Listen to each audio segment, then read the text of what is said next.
Hey everybody, my name's Brian, and today I will be doing my first ever League of Legends patch note rundown for patch 7.11.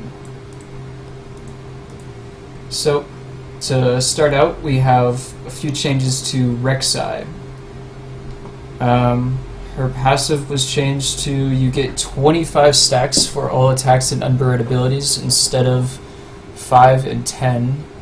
So, you max out your Fury a lot faster now.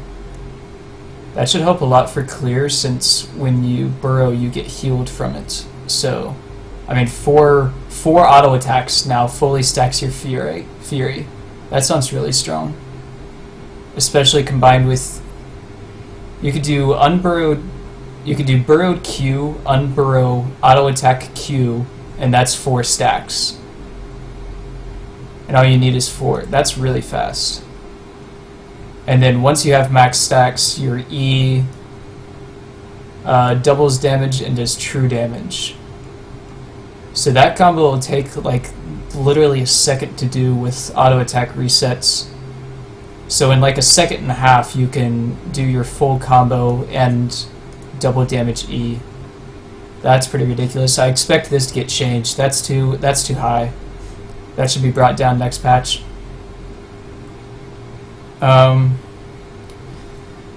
Then Q scales more with attack damage, bonus attack damage. So that'll make building AD better.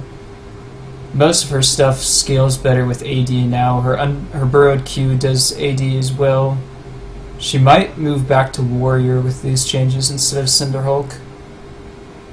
Knockback AoE instead of knocking up everybody. That's interesting. Only the knocked up target is immune to further knockups though. Okay, so you could just repeatedly knock up. You can only knock up one target now is what it sounds like. Are they making it single target? Primary target. Yeah, so you can only knock up one target. That's an interesting change. Makes her more single target focused rather than AoE for team fights, making her more assassin-like instead of a bruiser. You can use plants now, that's always a bonus. They just made that change with Rammus too, that's nice. 8.5 bonus attack damage, that is a lot. Wow, and a 2-second cooldown on re-entry on tunnels. Okay, I'm pretty sure you're gonna max E now on Rek'Sai, because I mean, 90 base damage plus 8.5 bonus attack damage and doubled and turned into true damage. That is a very high damage ability. What's the cooldown on that?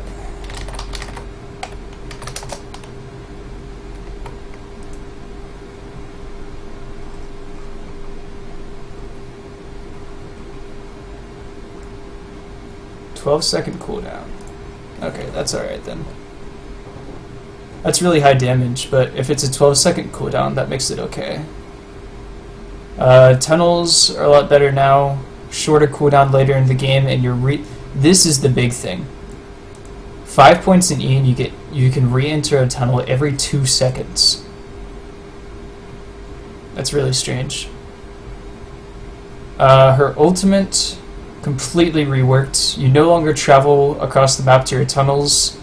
Now you can essentially dash to a target that you have recently damaged.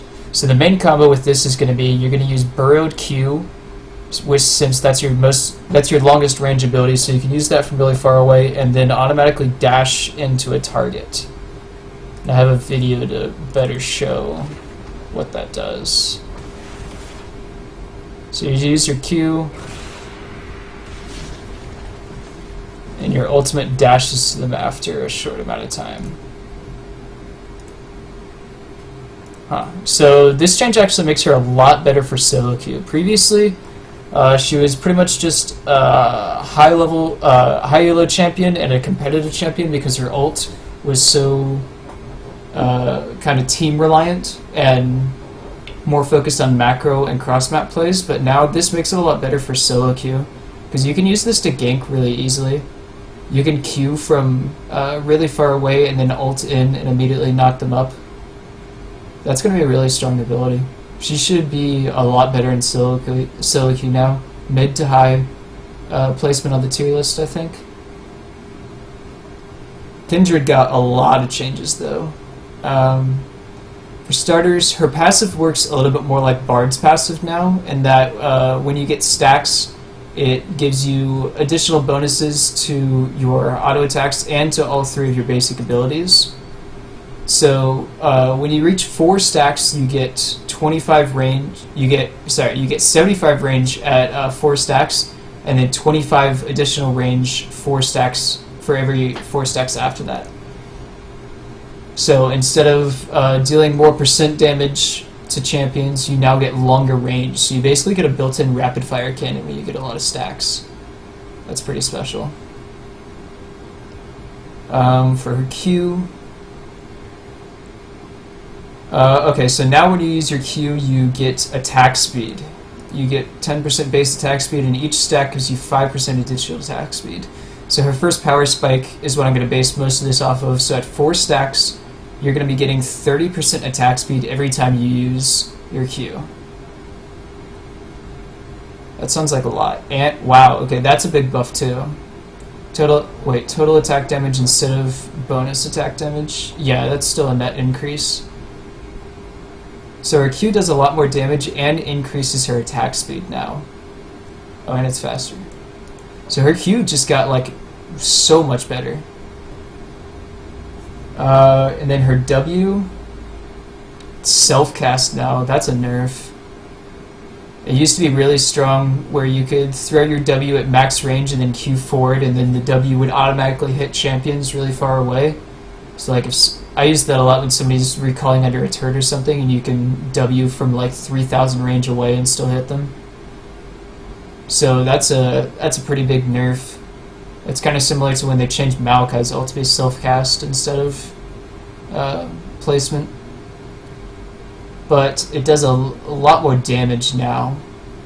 An additional 1.5% of target's current health and plus 0.5% per stack. That is a lot. That should get nerfed as well. So going back to her first power spike of 4 stacks, at 4 stacks she'll be doing 3.5% target's current health for every auto attack that Wolf deals. That's quite a lot. And it's magic now. Okay, so she gets a wider variety of damage. It still scales with AD, but it deals magic damage. So building straight armor against Kindred isn't as effective anymore. Then her E does additional damage based on missing enemy health. Okay, so that's a cool combo. Her W does current health and then her E does missing health. So that gives her well spread out damage throughout bursting a champion. She'll do, instead of her damage falling off when they get lower health, that actually gets bigger. So the base is 8% targets missing health plus an additional 0.5% mark of Kindred. Okay, so at the basic power spike, that gives you 12% of targets missing health.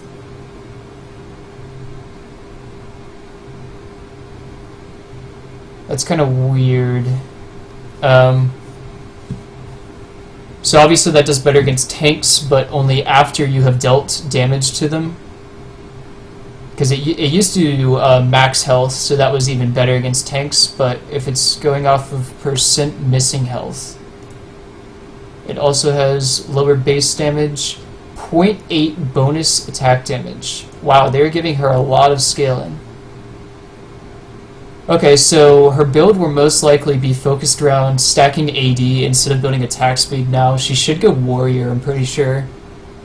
Yeah, it's because the old build was typically like Blood Razor and then Runons or Bork or Phantom Dancer. But now it should be more Warrior and then probably crit oriented with maybe Death's Dance for more sustain. Maybe Rapid Fire Cannon? I don't know. That's kind of a weird synergy because she already gets increased range, so either it might be better to build rapid fire cannon than Runons. I still think rapid fire cannon is the weakest Zeal item though. Like out of the 4, rapid fire cannon is the worst, so it's not very likely that she'll build it. She should stick with either PD or Runons because they synergize better with her kit. Wolf's attack critically strikes targets below 15% health for 50% bonus damage. So she gets a Pantheon passive on her E. Oh wait, no, Wolf's attack. Wait, why is this listed on her E? What's about W? Huh. Wait, is this about W? Wolf's attack. That's very strangely worded. So is it saying that her E can crit when they're lower health, or that her W can crit when it's lower health? It's listed under E, but it's talking about W. Oh, okay, so, well, regardless, she'll definitely be building crit now. It should be Warrior into Runons, and then IE will be her core build. And pretty much your goal is to just build a lot of crit chance up to 65% health. That's a lot of damage. If you did not realize that. That is more than half of a character's health bar. So crit will be extremely strong on her now. Looks like you'll still max Q. Yeah, you probably still max Q just to get the lower cooldown on it, and since it's your mobility, typically you max short range dashes like that. Malzahar, Q, E, and R deal more damage. W spawns voidlings based on Malzahar's spellcast. Oh, okay, so they're reverting the W changes. They're taking it back to how he was like a season or 2 ago, before he became a support. Voidlings are less threatening early. Okay, so they might actually just make him not a support anymore. Let's see what they changed. No longer gains a charge. Malzahar gains stack of Gathering Swarm when he casts another ability. Okay, so instead of waiting on your charges to come up, you use other abilities and then use your W.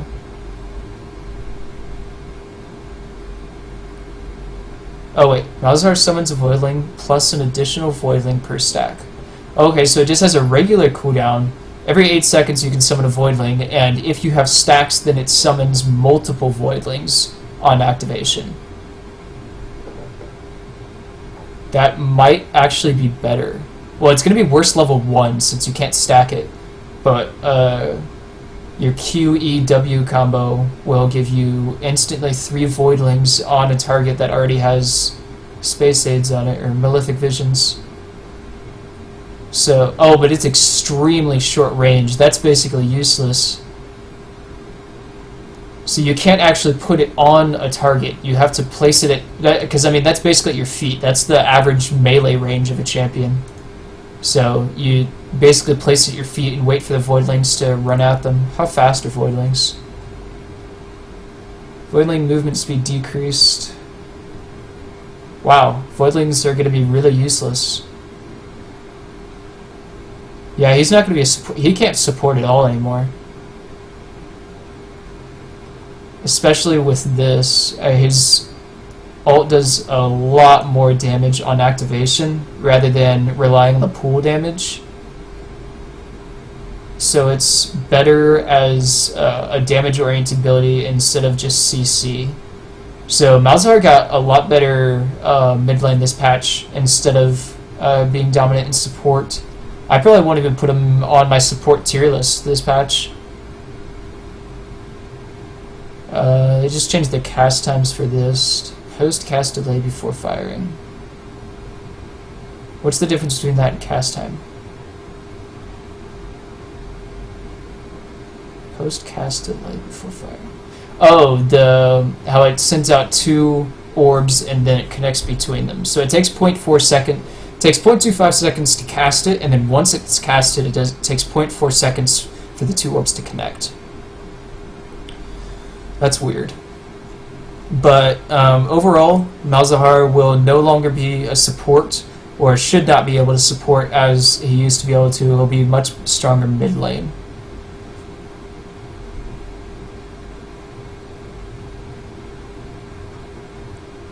That is a lot less damage.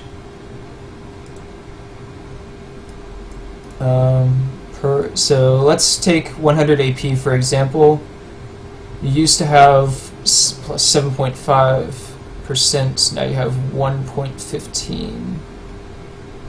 Or in reference to that, that's 115 to 7.5.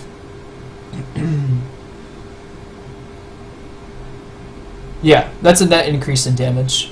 Just less AoE because it's not from your null zone. So it's more single target damage, less AoE, which is again better for mid lane since you're against one champion instead of two. So Ahri, I'm glad she's getting nerfed. She, on my tier list here, she has been the god tier mid laner for like 6 patches in a row now. She's been very impressively strong, so she definitely deserves nerfs. I do not think this is enough though. Those are very small nerfs. Basically just gives her... It really just moves her damage actually. I mean, she still does slightly less overall, but they buffed her E. I think they should have changed this a lot more. She needs to do less damage from her W and her R, because right now her strength comes from you do not need to land your E or your Q because your ult and your W, along with Hextech, Gunblade, and Lichbane, do enough damage to just one-shot a target with all their stacks. You don't have to land skill shots to be good at Ahri right now. That's the problem with her. So they need to make her more charm-focused. What I think they should bring back is that originally her charm amplified her damage. So if you land a charm, you did more damage to the target that you charmed. They should bring that back and just lower the damage on Q and W again, so that you have to land skill shots in order to use the champion, because that's kind of the point of her kit. So I don't even think this will take her off god tier. I don't think that changes enough. It lowers her damage, but her damage is already so high and so oppressive that this is not enough of a change to bring her down. Okay, conveniently the next one is also on my god tier list, Caitlyn. This is a pretty big change, but I don't think it hurts her that much. This pretty much means that I don't expect her to build Runons anymore. It's not going to be worth it. She's going to build Static Shiv instead. So her build will probably be BF Sword, Static Shiv, and then IE. But level 1 bonus attack speed, base attack speed. That's just small. That doesn't mean anything. They could have not changed that at all and there wouldn't really be a difference. It pretty much just hurts her build. And right now, IE Runons is the strongest AD carry build, so her not being able to do that will probably move her down, actually. Lucian will probably be the god tier AD carry again, instead of Caitlyn. She'll still be like tier 1, but just like not as oppressive as previously. Her trap combo with Runons isn't going to be as strong. Couple buffs to Mundo. That damage change doesn't do much. Gives him better synergy with Sunfire since it's more spinning AoE damage. Gets another additional half AD per level. That kind of goes along with his E.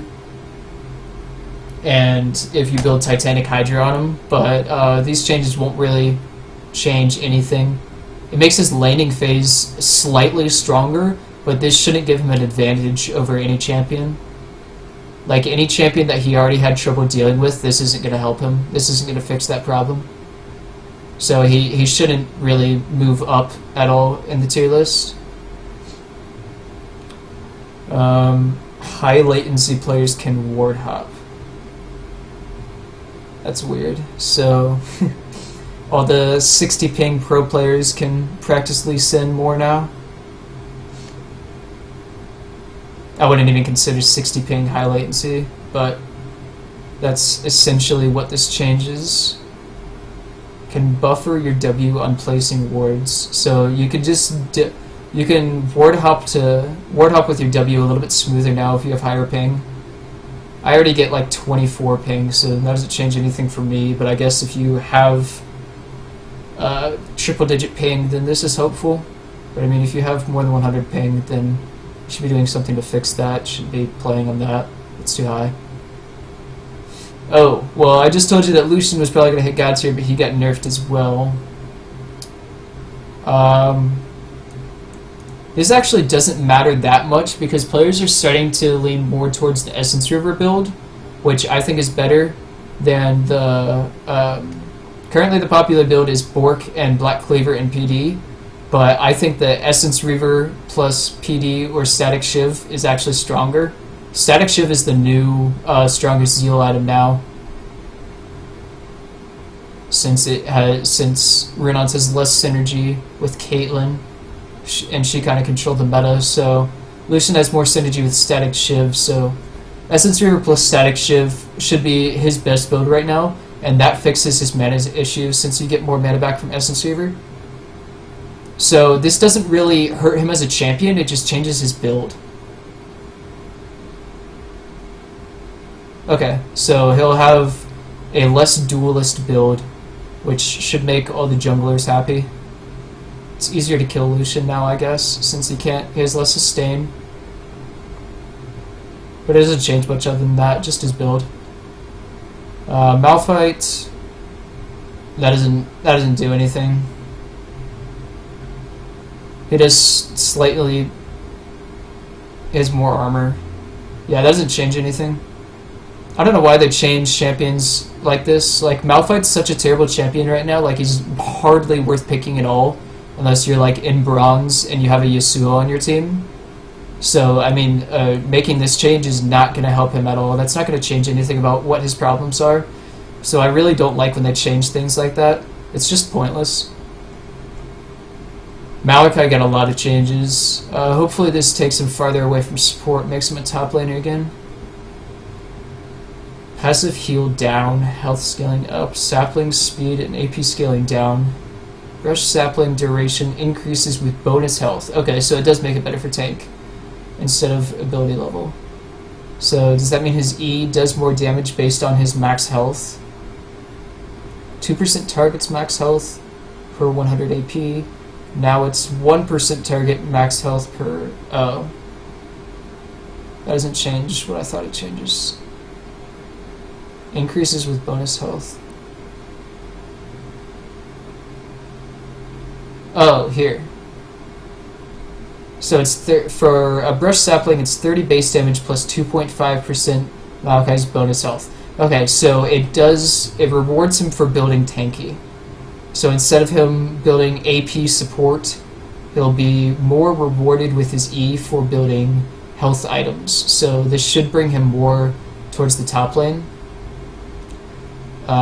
What they changed about his passive cooldown levels changed. Okay, so he gets a lower cooldown on it earlier in the game. That's nice. That'll make it better for laning. Every 25 seconds once he hits 6. Base healing. They cut the base healing in half at every point. And then what they do here? Increased... Oh, by percentage back. Okay, so they're again just rewarding him for building health items. So Spirit Visage will once again be a core item on him. It's gonna increase his healing to make up for this nerf and go more along with the health that he builds for this buff. So overall, this is just a nerf to AP and a buff to tank. And his sapling movement speed better correlates with Maokai's movement speed, which that's pretty good. I think they were too fast previously, so this change makes saplings slower, so it's easier to run away from them and waiting for them to detonate instead of them hitting you. That just evens out. It's the same damage, but it just levels out the order in which it happens, so you get 2 equal ticks of damage instead of 1 big one and then 2 smaller ones. Oh wait, still 2 ticks. Okay, yeah, you get 3 ticks of the same damage. Alright, that's much better. That's just more consistent damage. This is the best change on this patch. They really fucked up Renekton on the previous 2 patches, they changed a lot of bugs with him that essentially just took away all of his animation cancels. They made it so that his W, the stun, actually is shorter than the animation to use W, so you actually stunned yourself when you used it. That was a pretty interesting change, if I right. I'm not sure why they did that, but they realized their mistake and reverted the changes, so Renekton is a good champion again. Sunfire Cape follow-up buffs. Okay. So that's in relation to another Sunfire change.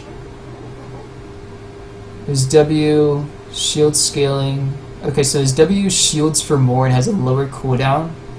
That helps more with laning phase for him, especially with the scaling on your W.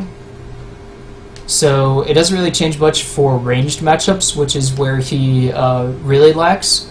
But if you're against a melee fighter, like a carry top laner that's melee, so something like Riven, Fiora, Renekton, stuff like that, this change will help you fight champions like that.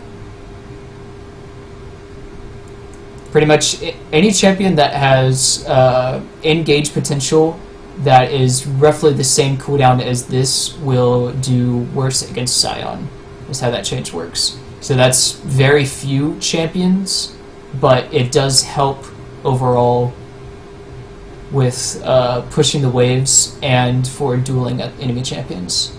I don't think it'll change your maxing though. You should still max Q versus Q if you're even or ahead, and E if you're behind. But W, you should still just max second. That's not going to change anything.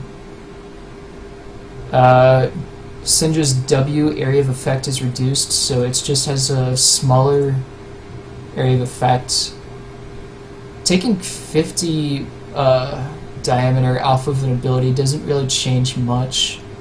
Trying to think of what that would actually affect in laning phase. It just makes it harder to hit your skill shots. Oh wait, it might make it so that you can't hit all three caster creeps if they line up. Like if they line up perpendicular to the lane, then you might not be able to hit all three caster creeps. That's a pretty weird statistic to know, so I don't actually know what the width of a caster creep is. But if that makes that change, that's actually really big for mid laners, because pretty much the main power spike of mid laners is when you have enough damage to one-shot the wave. So Ahri is one of the best mid laners right now because she is one of the best at clearing waves. You just use your Q, 3 autos, and your W, and the whole wave's dead. So if this change makes it so that your W can't hit all 3 caster minions normally, then that's a big change. She'll actually drop a lot because of that. But if you can still hit all 3 caster minions, then it effectively changes nothing. It's a pointless change. That's too small of a range difference for it to actually affect anything unless it affects the caster creeps. This is a good change. I actually did not even know that it was 10 seconds. That just seems absurdly long. Because, I mean, the cooldown on your Q is like 2 or 3 seconds, so why would you have it last 10 seconds for your stacks to wear off? That's just really annoying that that was like that. 6 seconds... 6 seconds is good. I think that's a good range. If your Q is 2 to 3 seconds cooldown, then that gives you 3 seconds after using your Q to use your Q again before it wears off. I think that's a good change. That's where it should be. That balances out his Q. I don't think it'll really affect anything about his placement. He's still pretty much the same champion off of that, but he is, I guess, a little bit worse against ranged matchups. It's harder for him to use his Q if he's getting zoned away from the wave. He gets less time to stack up his Q. Okay, yeah, so he does worse against ranged opponents now, essentially. Okay, Zac changes. Zac is probably the strongest jungler right now. He was the highest win rate for a long time on last patch. It was like 55%, which is really high. But this is not enough changes, in my opinion, for the state that he was in. 1 second before Zac lands, but the travel time on Zac E isn't much more than 1 second. I wonder if that's listed here. Let me check that real quick.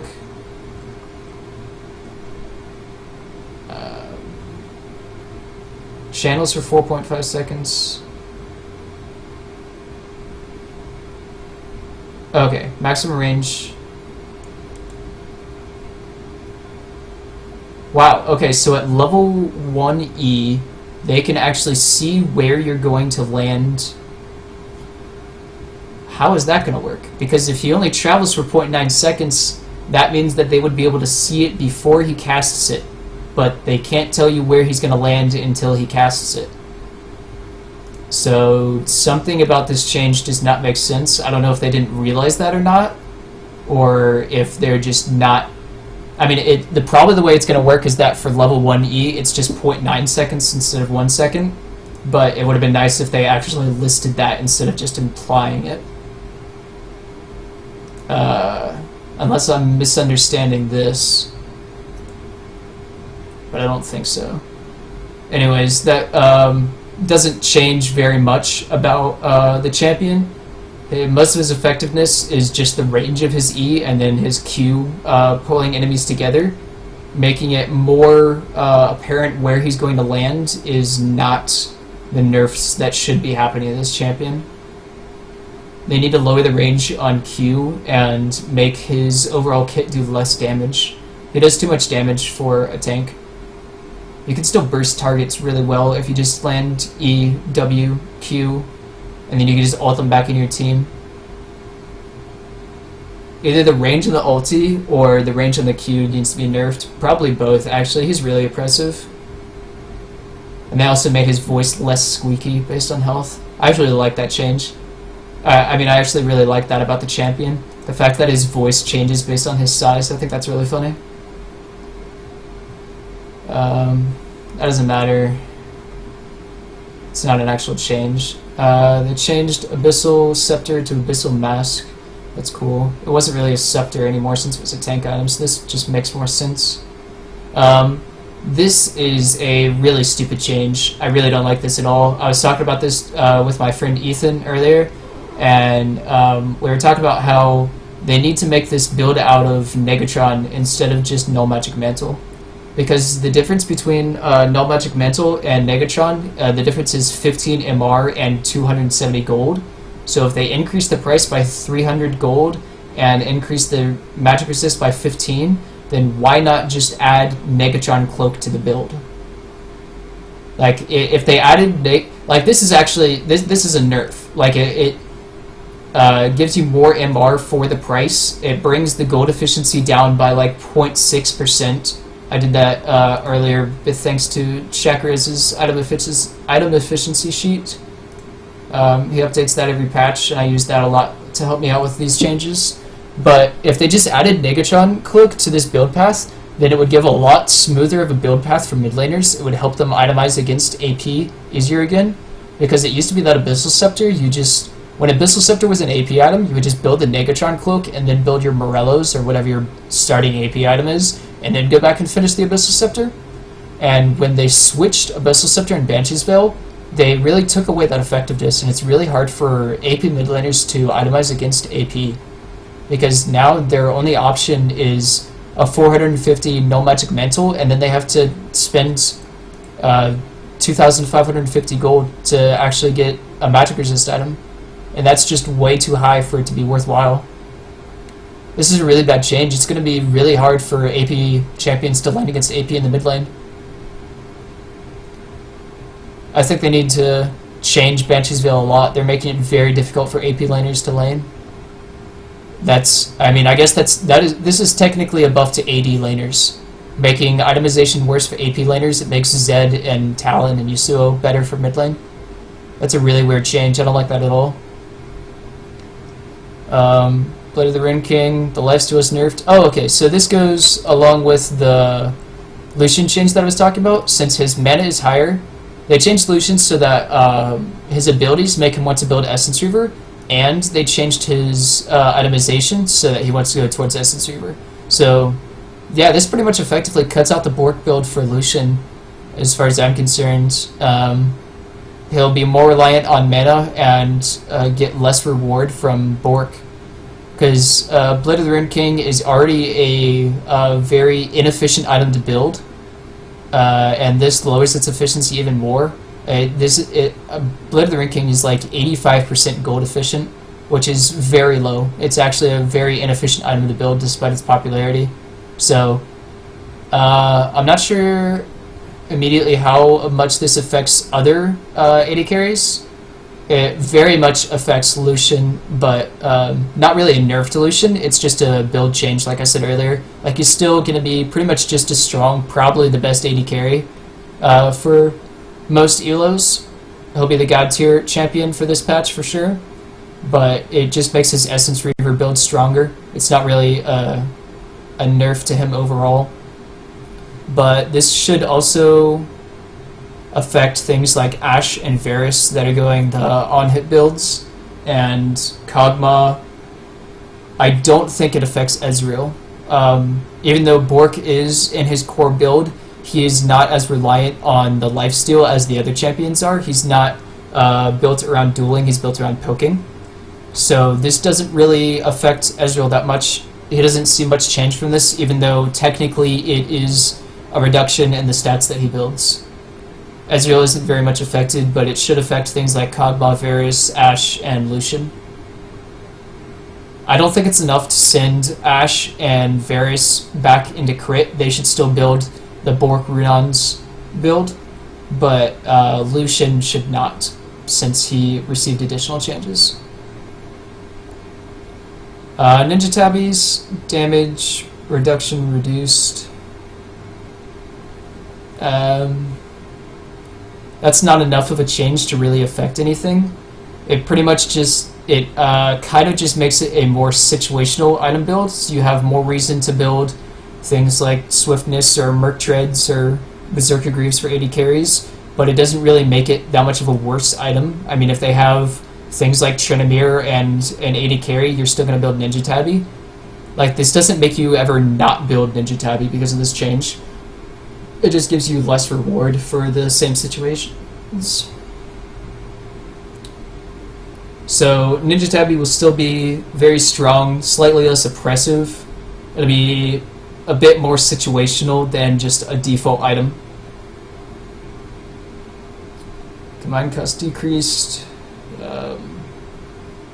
Okay, so they just took 25 gold off of the Medallion path. That doesn't really mean anything. Coin was the weakest item path, though. Like, between Coin, Frost Queen's Claim, and Targon's, Coin is the weakest one. Any champion that would typically build Coin was just building Frost Queens instead because it gave you more gold and more beneficial stats. And I do not think this is enough of a change to bring back any relevancy of it, because like champions that would typically build it would be like Blitzcrank is the main one, but Blitzcrank wants to build Targons now because the shield works a lot better and you get more health benefits from it. So I mean, there's very few champions that should be building Coin. Let's look at the support champion list. Thresh would be another one that would typically build it, but again, Targon's is so strong that he should just build that. Soraka, okay, Soraka you could consider it now. Coin might be good on Soraka instead of Frost Queens. Maybe Rakan too, but Rakan's hardly worth playing unless you have Xayah, so it doesn't really matter. So even people are going Frost Queens on him. So I don't think this really changes anything. It's not enough of a change to affect anybody other than Soraka. Because Soraka already wants to build Coin, it just makes it better for her. Easier to build for her, rather. Okay, so you no longer get farm from killing these things. That doesn't really matter. I wonder if that actually affects your grade. Because a big part of whether or not you get like an S or an A at the end of the game and things like that was one of the biggest factors was your farming. So I wonder if this was affecting your grade and killing more spiderlings would give you a higher chance of getting an S. That would be pretty weird. I would consider that a bug. I hope that's not how that worked. Yeah, this was redundant. The fact that it had floating combat text along with your name changing to stunned or whatever. So that was just redundant. This is less clunky now. Finally, we are getting 10 bans in solo queue. Should be, they're starting out with 10 bans in just normal draft first, and then after a while it'll be put onto ranked once it hits other regions, because it's going to go to NA first, because we're better than them. But I really don't like how this is blind, because it gives you the ability to duplicate bans, or rather the inability to, because if this will never happen, like it's so uncommon that it's not really much to worry about, but if one team bans, like one team's going to ban 5 champions, the other team's going to ban 5 champions, and there's a chance that both teams ban the same 5 champions. So you would only get 5 bans for that game. So there's no guarantee that you actually get 10 bans. You could get 5, 6, 7, 8, 9, or 10, depending on replication of bans. If 2 people ban the same champion, then one of them just doesn't get a ban, essentially.